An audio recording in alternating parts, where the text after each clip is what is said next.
Fans that are going to the When We Were Young festival this year are expecting bands to be playing full album sets. But that's not the case for the All-American Rejects, according to frontman Tyson Ritter. We never agreed to it. The people that booked this show were looking for some angle to sell it. They didn't consult with their artists beforehand. We're playing a Rejects Grand Slam hit fest. We're going to play the set that you want to see. I also find out if we should be expecting a new album from the band anytime soon. I do often consider our contemporaries those who have sort of capitalized on a resurgence of a movement. If we're going to do it again, it's because we have to. How their song Dirty Little Secret was a surprise hit. I remember when that record was dropped, we were telling the label, we were like, move along. That's the first single.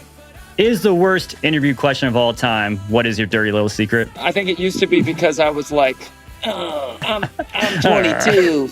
You. Now I love it. I love that we have ownership over a phrase. And why they decided to cover the 90s classic Flagpole Sitta. It was sort of this beta of, can we all afford get in a studio again? If an idea survives a hangover, then it's a good idea.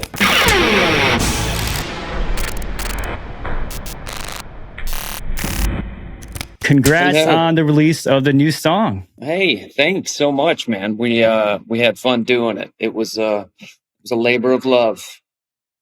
What made you choose to cover the song Flagpole Sitta? You know, ever since we did a tour last summer that was called the Wet Hot All-American Summer Tour, and we had very little expectations because we have been in a cave like a dormant troll for the last decade. And it blew our minds, and that sort of set in motion this kinship rekindling thing where, you know, Nick and I rode in a bus. We had been a bit estranged, but like we took that time of sort of forced togetherness. Mm-hmm. And, you know, I wouldn't say mended fences, but we found common ground where we were a decade later. And it's just sort of like made this beautiful year unfold after it, where we've been doing these like little short one-off shows. And upon a drunken evening in the front lounge of a bus, we just started listening to the music that shaped us, you know, when we were kids. And we went down this 90s rabbit hole, and Harvey Danger, Flagpole Sitta came on, and I looked at everybody, and I was just like, man, we should, you know, of course, this was like in an affected state. I was like, we should cover this song, man. And everybody's like, yeah. And then I looked at it, and everybody agreed, which doesn't always happen. And then I was like, we should record this cover. And everybody's like, yeah. And it was that organic and natural that it just felt right. And about, you know, 3 weeks later, we were full on Honeycomb Kids Club, living in Nick's house and recording in his back house studio. And we were together for a week, and we cut it in like 4 days, and that was it, man. It was sort of this beta of, can we all afford get in a studio again? And we're really happy with the experience. You know, we self-produced it, which we'd never done on the whole recording life of this band. I think the most impressive part about that was that a drunken idea made it through to fruition the next day. I mean, that's high level, man. That usually doesn't happen.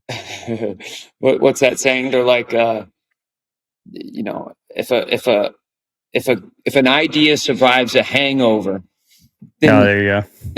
Then it's a good idea. Yeah, absolutely. Yeah, and I like that. You know, Flagpole Sitta is probably one of the most famous songs that no one ever knows the actual name of or the name of the band. Like, it always seems like it's like, oh, I'm sick but I'm not well song. Like, no one ever seems to know the actual title when they talk about it. So it'd be good. Maybe you'll help push that out there more. Yeah, we came to gentrify the song. Yeah. I love it, dude. This isn't your first cover, man. I remember way back in the day, you guys actually covered the Taylor Swift song "Mean" in front of Taylor Swift's at like this live CMT thing. I wouldn't say it was a full cover, but yeah, no, we did. Oh, you know what? Shit, you're right, dude. We did. I guess it was. I know my We just shit. put Gives You Hell at the end of it. Yeah, like a That's little right. medley. We did most of the song. Yeah. Yeah. That was like a Twilight Zone moment.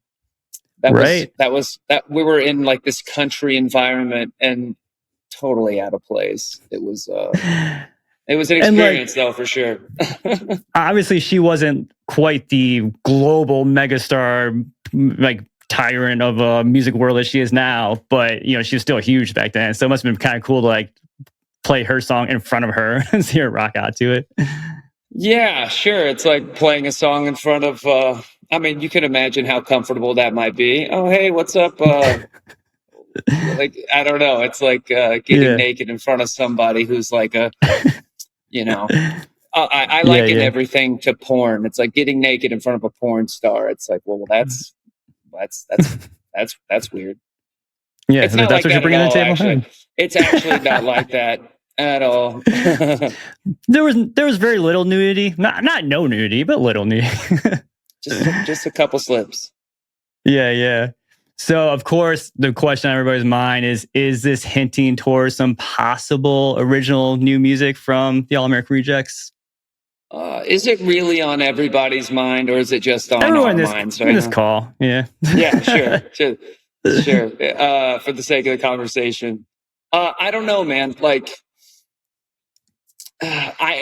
for me, you know, we've sat sort of idle in as the scene or the world has moved on and Hmm. changed, and the landscape of music is so different now.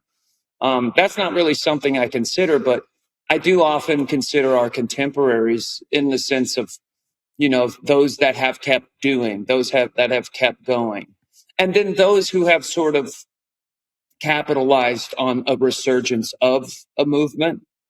Right. And the last thing even when we started this band, man, we started as two kids from Oklahoma.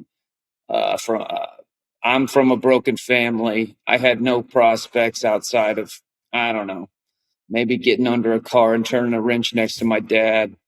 And the only reason that we ever started this was because maybe it could be this quarter in a wishing well that could save us. And it did. And it was the greatest surprise of my entire life, and it made our entire existence. So to just do it when the stakes were so high when we started it, to just do it to try to shake the purse strings of people who just want anything feels Right. like there's enough bands out there doing that. You can go listen to that. But if we want to do it for ourselves, which is something I'm still considering, then maybe there's a calling for it. But if it's going to be something, it's not going to be just continue step and repeat bullshit. I think Yeah. I just turned 40 this year. Like, I think the expectations of maybe fans of this band want an All American Rejects record. Right. Right.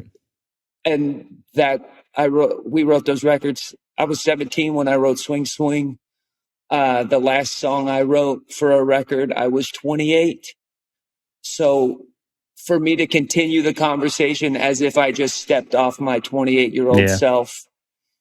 And I think a lot of people don't realize that about the bands they love. It's like, man, they're still wearing those flat brim caps and they're still pretending to be 20. And, you know, I wish a lot more people called bullshit on that stuff, because it is. It's Yeah. absolute. It's the poisoning of art. So yeah, we will not poison our legacy. We will only, if we're going to do it again, it's because we have to. And it's not for them. It's for us. Hmm. Like, that was I think people often forget that about artists is I don't think, I mean, look, you have the whole Motley Crue thing. Man, we just wanted to get laid and be on the stage. That's like the But even go-to they're not answer. in that position anymore. Yeah, no. I mean, they can do whatever they want, right? Yeah. But my point is like the impetus of what makes an artist or a band do what they do. And Yeah. for us, it was something, you know, look, you can look at that. I'm the guy that wrote Dirty Little Secret. You can be like, what the fuck do you like? Where is your art, bro? You know, for me, it's like, I just, I always did this for me. And we chose to share, which is I think that great, which is and creates that connection between fan and artist, which is we offered, you know. And so if we choose to make another offering, I think it'll be because it must be. Yeah. I mean, like you said, you wrote Swing Swing when you were 17 years old, like your first hit song that early on. Your mindset and your overall outlook on life is so much different than it was back then. I mean, even the way you approach songwriting, like you as a person down to your very core is very shifted from that age. So it's like the way you like go about doing anything is going to be different, especially songwriting when like you said, it's something that you're expressing as an art form.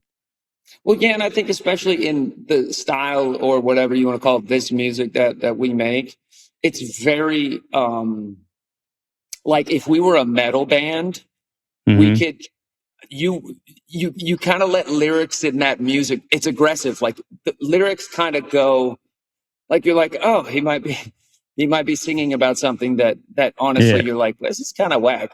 But usually abstract stuff too. Yeah, no, sure. But, you know, if you're expecting me to be able to approach a record about fucking heartbreak again, it's like, dude, I'm happily married. Life has opened up in completely different ways for me now. You know, I'm going to write about what life is, and hopefully not like go full Rivers into the grocery store lyrics. You know, like it's interesting, right? Like you think about the artists that you love as they've aged, like what is life to someone who has seen enough of it? You know, when I was 17, what fucking what lived experience did I have that was anything but just in the moment and pure? Now it's different. Well, and that's something like you see that happen with comedians a lot, where like a comedian will get to a certain level of fame, and then their jokes start to become kind of unrelatable because they're joking about like being on planes or you know things like the average person can't really relate to. It's like, oh, this is funny, I guess. I don't really know exactly what he's talking about, but totally, yeah, like the Ellen DeGeneres effect. Yeah, because I guess you could go the Nickelback route and just write a song about how awesome it is having, you know, huge houses and shit and playing baseball in your bathroom. Yeah, no, I'll just sing in the shower. Like, nah, I'm good. Were you aware of Swing Swing going viral on TikTok, or were you just like, oh, like streams are up? Yeah, no, somebody showed me this meme of this girl that was dancing to Swing Swing, and I was like, what's TikTok? Right. And they're like, this is like going viral. I'm like, but like, why? Yeah. But no, it was fascinating to see the people that came out last summer. There was a noticeable difference in the audience, and I think that's just what I love so much about the way music's digested today is that, you know, with all these different platforms that present music as just this undated thing, it can be presented as like, here's a new song, Swing Swing by the All American Rejects, and it's like, it's new to somebody. That's the greatest part of this thing, I think. That because I've talked to. Oh yeah, absolutely. Because I've talked to bands like, you know, I've talked to like members of Simple Plan and Bowling for Soup and other bands that have other songs have gone viral on TikTok, and like they all are like, what? Like when it started happening, they just like they noticed their streams were going up, and they weren't really involved on TikTok early on. You know, like, wait, why is this song popping off all of a sudden? It's kind of good for everyone. Everyone kind of ate on that for a while. It keeps the lights on, I guess. Speaking of, man, why is that song not called Swing, Swing, Swing? That always drove me crazy as a kid because he says swing 3 times, right? I think it was because like we wanted to piss you off. That's it. Okay. I knew it. No, I knew there's no. some kind of underlying motive. No, I think we were just thinking about track listing. We're like, Yeah. we like wrote it out, and it's like, well, yeah, that's one swing Too many too swings. much. That's one swing too many. That's right. And it's like 3 Yeah. strikes, maybe it would jinx it. Oh, yeah. Hey, there you go. Baseball Very comes back to that. superstitious in this band. Very superstitious. So fast forward to 2008, you guys dropped Gives You Hell.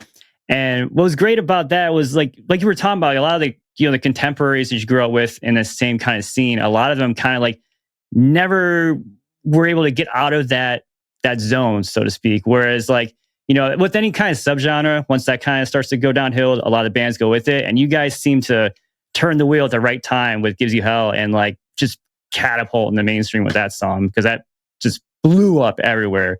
And it's just cool to see like you said, this band that you progressed as your career went along. You're not going to keep doing the same thing over and over. Yeah, it was a very surprising jettison that song kind of threw us out into.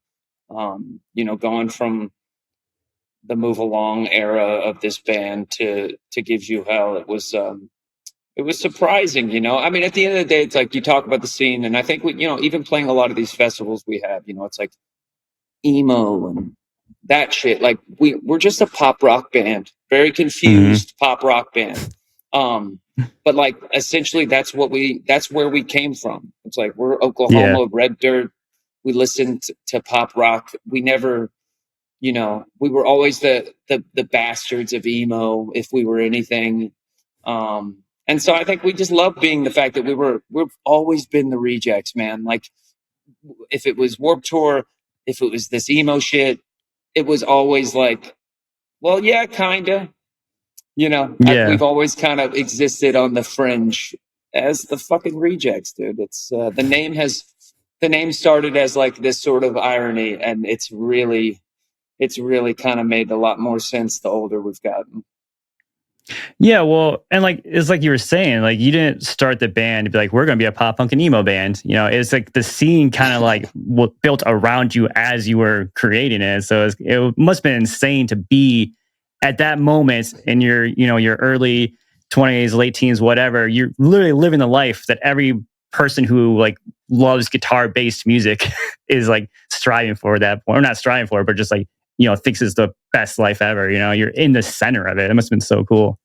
It was a wild rocket, man, and to be able to get to hold on to it and honestly not lose it, like lose ourselves within that process. I mean, shit, dude, you see this shit now, man. Like when people get rockets now, they're thrust into a place that is so stratospheric that to be able to hold your ground when it happens is a test of your character. It's a test of your spirit, a test of who you are and who you will be. It's and we've survived that the bath of that, the baptism of ascension and descension, and now here we are in this beautiful tepid water that sort of seems to keep flowing like a channeled river. My God, when will he stop with the fucking analogies? I like it, man. I like it. I feel like we're writing a book together here. This is good. That's right. Well, thank God we're recording this so we can go back. These are gems, man. These are pearls of wisdom. You gotta get this on tape. No, it's funny. Like you were saying, just like how like content and social media and everything is consumed is so much quicker and like fast paced. Like, people's like meteoric rises now are so much faster than they were 20 years ago. Like, there were a lot of bands, like, early 2000s that were like, they put out a record and it wasn't until like the third single that they put out that like might have like really popped off for them. And now it's like you post a little clip of a chorus on TikTok, that blows up. Like, some artists won't even finish the song until the clip blows up, and then they release it. And it's like, it's crazy how like reverse engineered. Like, look at the Hot Tour girl. She had one funny thing, and she's like have She's stadium made a games and career. stuff. Yeah, a whole career out of it. I want to fast forward just through life just to be able to see what happens to Hawk.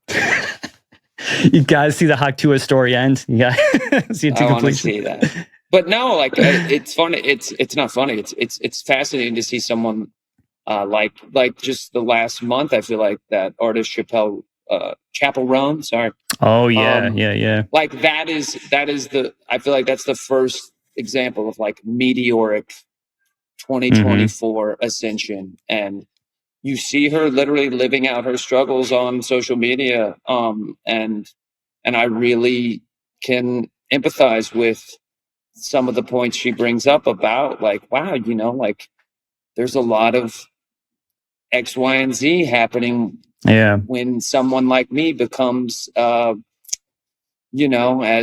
commonplaces Starbucks in 5 minutes. So like that discomfort of what it is to ascend to that place is like, man, I really wish all the best for her and for artists that have the slingshot. Yeah. Well, yeah, I mean, that's, a lot of people were giving her shit. They were saying like, oh, like that comes with the territory, blah, blah, blah. But Fuck it's like, those people. It doesn't. Yeah, exactly. Fuck First of all, you don't live hey, that life. Yeah, here's the answer. The answer, it's not up to sort of, this isn't opinions by committee. Like, she's right. Everyone else who disagrees is wrong. So that's exactly. it. And she has to like not only deal with this, but like you said, like in such a quick manner, going from like she had that insane Lollapalooza crowd, like the biggest crowd ever at Lollapalooza, and she wasn't even a headliner because when she got booked, she wasn't headliner, quote worthy or whatever. But then by the time that festival actually rolled around, she's selling out freaking Lollapalooza. So it's like that's how fast that. So yeah, to have that go from 0 to 100 like that, like it'd be overwhelming for anyone. So anyone that like tries to give her shit about it, like you don't know, you don't understand. Well, yeah, I mean, you don't. I think people forget that you don't offer yourself as a public figure. You offer your music. Mm-hmm. You offer your music. You don't offer your companionship. You don't offer your. And I understand for fans now because so many artists literally build their brand off of how much they give themselves to their audience. Like there are artists out there who I can't honestly even I think their fans don't even know their music as much as they know them. And that is it's for me for being a guy who's pre-cell phone. I think that is the biggest corruption of modern music. The fact that people have expectations on the person and can't just surrender to the fact that they offered music because they're a musician. They're not someone who is there to hold you physically when you're down. That's what the music's for, man. Go listen to the fucking music. Yeah, no one was like asking Robert Plant to fucking have an opinion about things, and so switching gears, is the worst interview question of all time, what is your dirty little secret? It used to be. I think it used to be because I was like, I was like, I'm 22. Fuck you. But also like this, there's also been like a bit of embarrassment about just the fact that like, look, it was the songs we wrote like were what came purely, and like the Dirty Little Secret jam was like such a surprise for all of us that I remember when that record was dropped, we were telling the label, we were like, move along. That's the first single. And Jimmy Iovine, who was our label president, was like, nah, guys, that's that Dirty Little Secret song. That's the one, buddy. And we were like, spot on impression. Nailed it. And so, yeah. And so, yeah, when we got asked Dirty Little Secret, we're like, I don't fucking know, man. What's your Dirty Little Secret, bro? But now I love it. I love that we have ownership over a phrase. It's great. That is good. Yeah. It's like we were talking about how like your thought process of as an approach to creating music is, wildly different. But is it, when you play these songs live, is it ever weird or hard to kind of connect with the lyrics again, since you wrote them in such a weird place or different place in your life, or you just kind of like you're just like right back in it? Not at all. When you look across the 10 feet away from you in that barricade, there's someone who you can see singing it because this thing has hit them just now, or they've always carried it as this totem for some reason. I don't know how many people, and have told me that song has gave them this either bravery or just solace for coming out. So many people. I don't know how many times I've read tweets or whatever, but like Dirty Little Secret was my closeted song of my middle school era. Wow. And it was like my precious song to be able to hide with, or it gave me strength to like come out, which is just like the coolest thing. So yeah, no, when I look out in the crowd and I see people that are having it, and honestly, it's like that movie Rockstar. You see someone singing harder than you go, fuck, I'm gonna sing. I gotta fucking sing this thing. Dude, that is unironically one of my favorite movies of all time. Rockstar with Mark Wahlberg. No. That is so good. I think they did a good job with it. I think it's like glamorized, of course, sensationalized, but also kind of like, I remember watching it, being in a band, being like, this is fucking great. Oh yeah, dude. Yeah, it's like every kid in a band's dream too. When you watch that movie as a kid, you're like, oh my god, that's so cool. He gets to sing with his favorite band, live the life. In other big news, you guys are doing the When We Were Young festivals coming up. I will be there, so hopefully I can catch your set. And you're doing you don't the debut album. Man. I do not want to miss it in that second. We're not doing the debut album. No, it's funny, man. No, we didn't change it. We never agreed to it. The people that booked this show were looking for some angle to sell it. They didn't consult with their artists beforehand, or maybe they consulted with like two of them, or just the agents that booked this shit. But yeah, no, we're playing a Rejects Grand Slam hit fest, man. We're not doing. Oh shit! So no front to back album. Fuck no, man. The people that do that, and I know a lot of bands do that, man. It's like, hey, give us your money, pretty please. Like, no, man, we're gonna play the set that you want to see. Even if you just want to see the first record. Sorry, maybe some other time. Maybe when we're like, I don't know, as old as Green Day, we'll do that shit.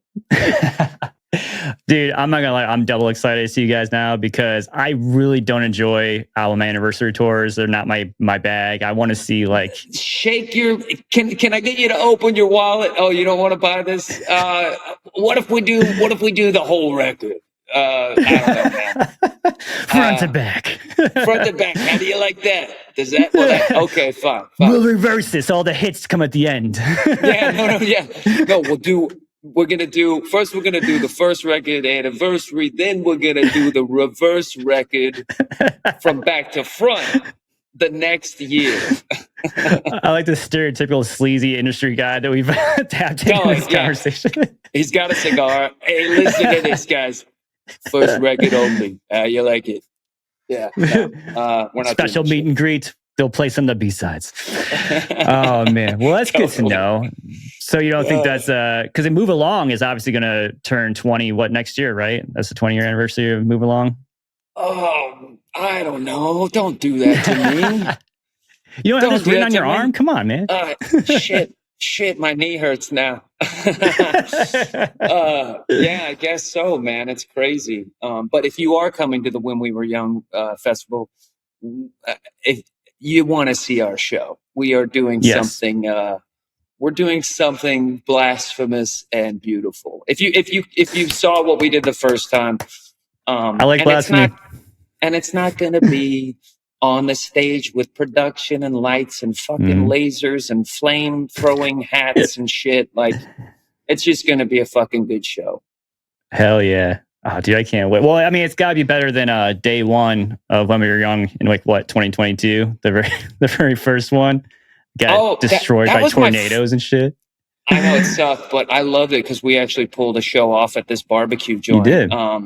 So for me, we were like, this is great. It was like the whole day was this hustle, and everybody's like, it can't be done. We're like, well, then fucking do it. We're the rejects. We'll prove you wrong. That's right. It's us. Yeah, I remember like just seeing all photos and videos of like all these displaced emo kids in the streets of Las Vegas, roaming around. And there's just this great photo of you in line at like a Waffle House or something, like waiting to get some food. Like in Tyson Ritter. Vegas was never so sad. Vegas was, it was very sad that day. It's a sad Vegas. Well, fingers crossed it doesn't go this way, and no storms. Keep that shit at bay. That's right. Speaking of, this long illustrious career, do you have a favorite All American Rejects song if you had to pick like the go-to one? For me, it's a track that nobody's probably heard. There's we did a music video for 2 songs called Sweat, and the other one was called Close Your Eyes. And when we put out Close Your Eyes, like Close Your Eyes is a very special song to me because it felt like us moving forward in a direction that felt untouched for us. And I remember like 2 weeks after we put it out, Rivers from Weezer, because we'd written together a couple times, he wrote me an email and was like, hey man, that new song's really fucking cool. And I was like, that's so nice. that guy's probably the first cover song I did at a football field when I was 14, sweater song.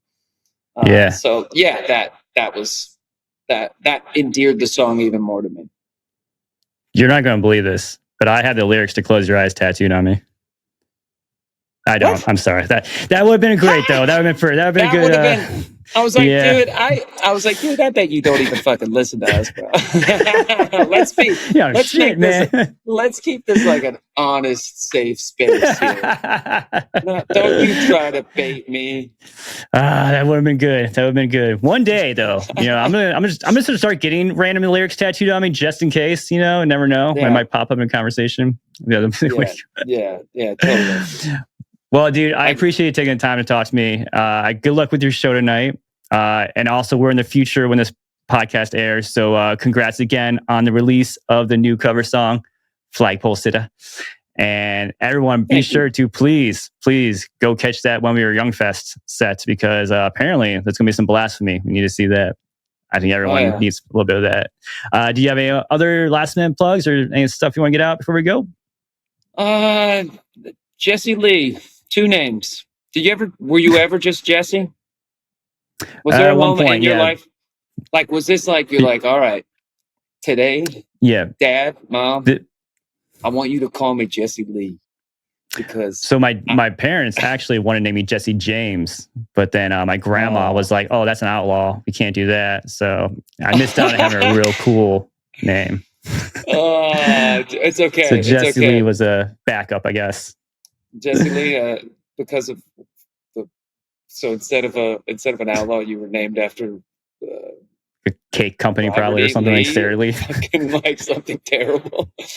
Well, I don't know where that came from, but I know Jesse came from because my mom saw a Richard Gere movie and she thought he was super hot in that, and his name was Jesse. So maybe she was hoping that I'd have a future in acting and being super hot. I don't know. I don't know what her game plan was, but when that happened, my dad probably didn't. I was about to say, did your dad always like just do push-ups and shit and be like, am I good enough Richard for Gere. You, honey? Am I gonna be good enough for you ever? Why won't you name my son after me like every God-fearing man on the street? Name after Richard Gere, of all people? Thank you. Thank you. All right, dude. Well, it's awesome chatting with you. Everyone else listening and watching, please do everything I said earlier. And above all else, make sure to share this episode with somebody that doesn't suck. Take it easy now, and bye-bye.